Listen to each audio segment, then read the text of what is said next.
अहमदाबाद की घटना हुई है तब से लगातार एक के बाद एक ऐसी खबरें आ रही हैं जिसमें कहीं विमानों को वापस लौटना पड़ रहा है, कहीं इमरजेंसी लैंडिंग करवानी पड़ रही है, कहीं विमानों में कुछ और खामियां आ जा रही। जैसे आप देखिए कि कल ही ब्रिटिश एयरवेज के बोइंग 787 ड्रीमलाइनर ने लंदन के हीथ्रो एयरपोर्ट से चेन्नई के लिए उड़ान भरी, लेकिन उसे वापस हीथ्रो एयरपोर्ट पर इमरजेंसी लैंडिंग करनी पड़ी क्योंकि लगभग 15,000 फीट की ऊंचाई पर पायलट ने महसूस किया कि प्लेन में कोई दिक्कत है। जांच की तो पता चला कि प्लेन में फ्लैप सिस्टम में गड़बड़ी है। अहमदाबाद प्लेन क्रैश में भी एक आशंका यही जताई जा रही है कि विमान के फ्लैप में गड़बड़ी की वजह से विमान ऊपर जाने की बजाय नीचे गिरकर फट गया, लेकिन गनीमत रही कि ब्रिटिश एयरवेज के विमान के साथ ऐसा नहीं हुआ।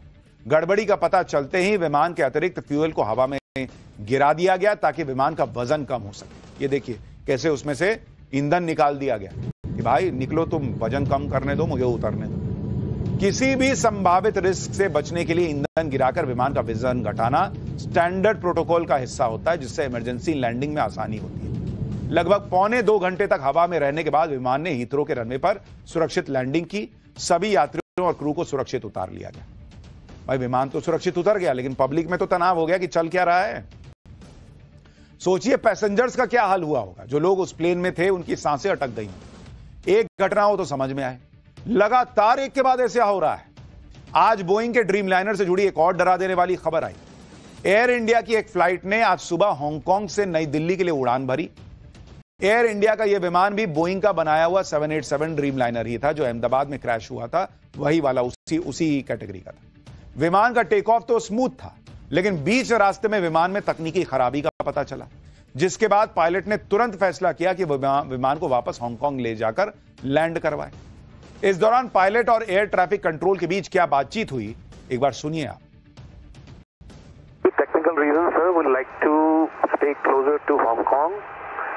Maybe we will come back and land back into Hong Kong once we sort out the problem. We don't want to continue further. वैसे तो हवाई यात्रा सबसे सेफ मानी जाती है, लेकिन एक के बाद एक ऐसी घटनाएं हो रही हैं कि लोग घबरा गए।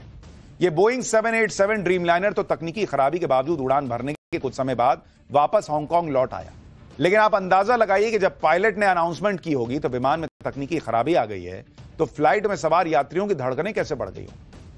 पहले अहमदाबाद प्लेन क्रैश और अब इन दो नई घटनाओं ने बोइंग विमानों की सुरक्षा पर गंभीर सवाल उठा दिए। अहमदाबाद हादसे के बाद भारतीय विमानन एजेंसी नागर विमानन महानिदेशालय यानी डीजीसीए ने एयर इंडिया के बोइंग 787 ड्रीमलाइनर बेड़े की सुरक्षा जांच के आदेश दिए। इसमें कहा गया है कि बोइंग के 787-8 और 787-9 विमानों की हर उड़ान से पहले जांच होगी। डीजीसीए ने एयर इंडिया को बोइंग के सभी 26 787-8 ड्रीमलाइनर और 787-9 विमानों के अतिरिक्त रखरखाव का निर्देश भी दिया है। प्लेन क्रैश की इन्वेस्टिगेशन भी अब तेज हो गई है। आज प्लेन क्रैश की साइट पर बोइंग की इन्वेस्टिगेशन टीम भी पहुंची थी। भारत सरकार ने भी जांच का आदेश दिया है। केंद्रीय गृह सचिव के नेतृत्व में एक जांच कमेटी बनाई गई है, जिसमें डीजीसीए और इंटेलिजेंस ब्यूरो के अधिकारी भी शामिल हैं, जो हर पहलू से हादसे की जांच करेंगे और 3 महीने में रिपोर्ट सौंपेंगे। अहमदाबाद क्रैश में ब्लैक बॉक्स मिल चुका है, जिसके बाद अब क्रैश की असली वजहें पता लग सकेंगी। पता चलेगा कि टेक ऑफ के बाद सिर्फ 1 मिनट के अंदर प्लेन में ऐसी कौन सी खराबी आ गई कि प्लेन आग का गोला बन गया। और इसको लेकर एक बड़ी खबर भी आ रही है। सूत्रों के मुताबिक अहमदाबाद में क्रैश हुए विमान के दोनों इंजनों की मार्च 2025 में जांच की गई थी। तब विमान के दाएं इंजन में खामियां पाई गई थी, जिसकी मरम्मत हुई थी, और अब अगली जांच इस साल दिसंबर में होनी थी। अगर मरम्मत हो गई थी तो फिर यह कैसे हुआ? प्लेन क्रैश कैसे हुआ, इसकी असली वजह तो जांच के बाद ही सामने आई।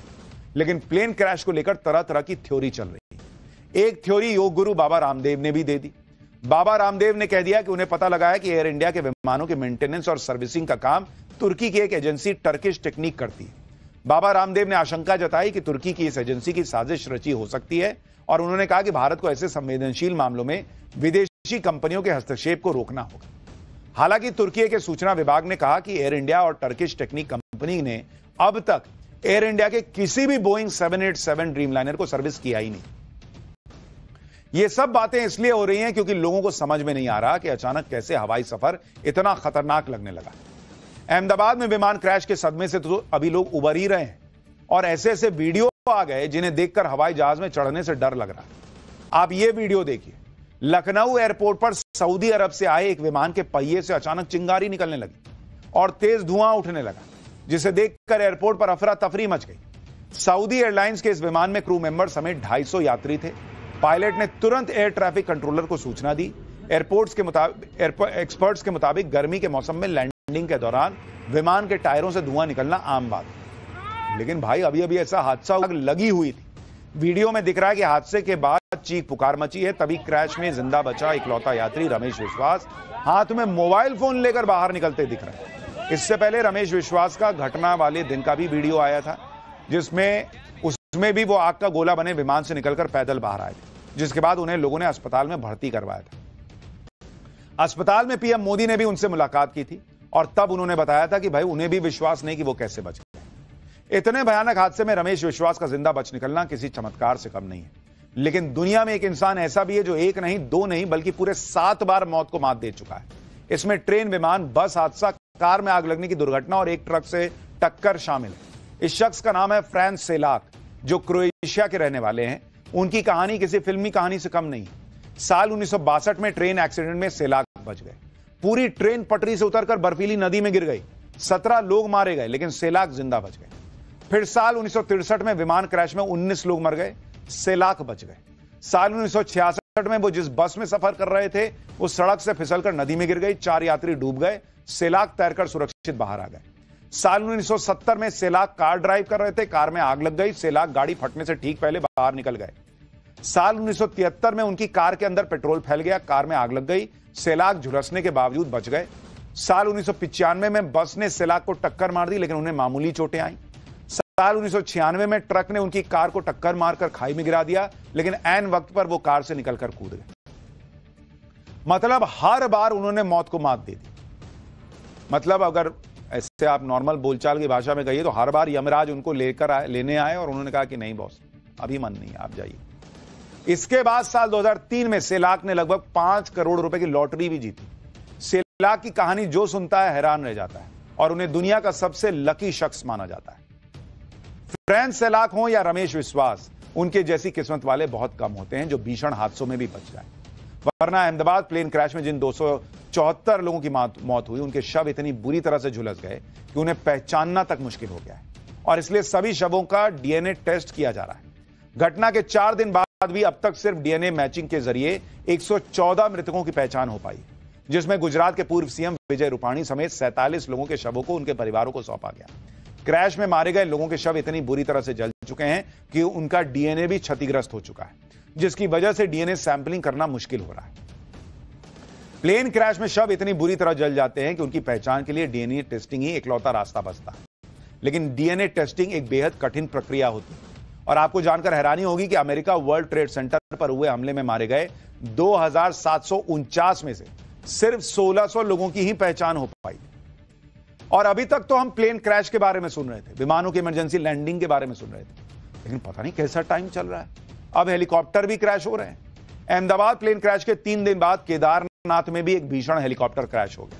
15 जून की सुबह करीब 5:30 बजे एक हेलीकॉप्टर केदारनाथ धाम से श्रद्धालुओं को लेकर गुप्तकाशी की तरफ उड़ा और गौरी कुंड के पास घने जंगलों में क्रैश हो गया। इसमें पायलट समेत 7 लोगों की मौत हो गई। यह हेलीकॉप्टर आर्यन एविएशन कंपनी का था और इस हादसे की वजह खराब मौसम को माना जा रहा है। कहा जा रहा है कि जिस वक्त हेलीकॉप्टर ने उड़ान भरी उस वक्त घना कोहरा था और विजिबिलिटी लगभग 0 थी। इस घटना के बाद 4 धाम यात्रा के लिए हेलीकॉप्टर सेवाओं पर रोक लगा दी गई, लेकिन केदार घाटी में पहली बार हेलीकॉप्टर क्रैश नहीं हुआ। अभी इसी 7 जून को रुद्रप्रयाग में हाईवे पर हेलीकॉप्टर को आपातकालीन लैंडिंग करनी पड़ी।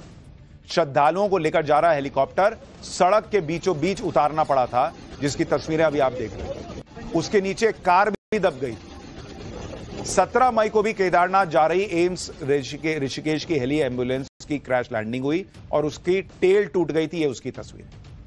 2025 में 4 धाम यात्रा की शुरुआत से लेकर 47 दिनों में 2 हेलीकॉप्टर क्रैश हो चुके हैं, 13 लोगों की मौत हो चुकी है और 3 हेलीकॉप्टर्स की इमरजेंसी लैंडिंग करानी पड़ी है।